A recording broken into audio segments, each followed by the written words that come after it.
This is Poetry Every Day, presented by Overlook Tutorial Academy. Today's poem is Albert and the Lion by Mariotte Edgar. There's a famous seaside place called Blackpool that's noted for fresh air and fun, and Mr. and Mrs. Ramsbottom went there with young Albert, their son.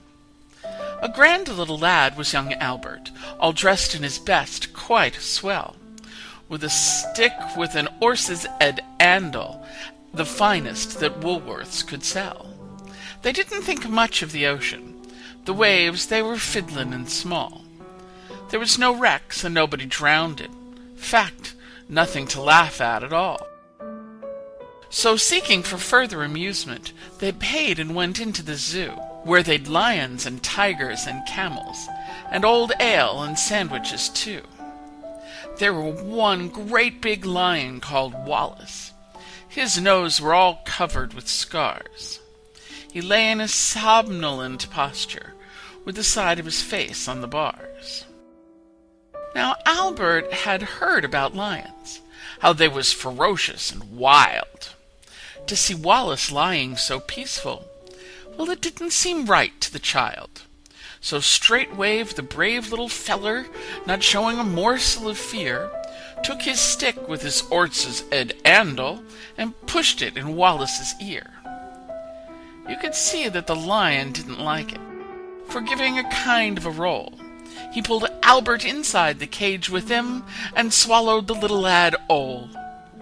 Then Pa, who had seen the occurrence, didn't know what to do next, said, "Mother, yon lion's et Albert." And Mother said, "Well, I am vexed." Then Mr. and Mrs. Ramsbottom, quite rightly, when all's said and done, complained to the animal keeper that the lion had eaten their son. The keeper was quite nice about it. He said, "What a nasty mishap. Are you sure that it's your boy he's eaten?" Pa said, "Am I sure? There's his cap." The manager had to be sent for. He came and he said, "What's to do?" Pa said, "Yon lion's et Albert, and 'im in his Sunday clothes too." Then Mother said, "Right's right, young feller. I think it's a shame and a sin for a lion to go and eat Albert after we've paid to come in." The manager wanted no trouble. He took out his purse right away, saying how much to settle the matter.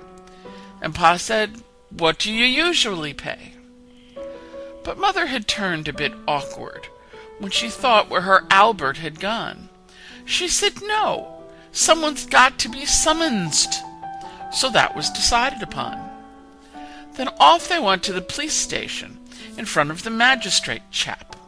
They told him what happened to Albert and proved it by showing his cap.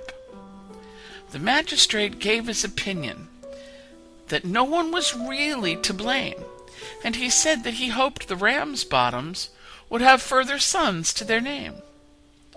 At that Mother got proper blazing. "And thank you, sir, kindly," she said. "What, waste all our lives raising children to feed ready lions? Not me."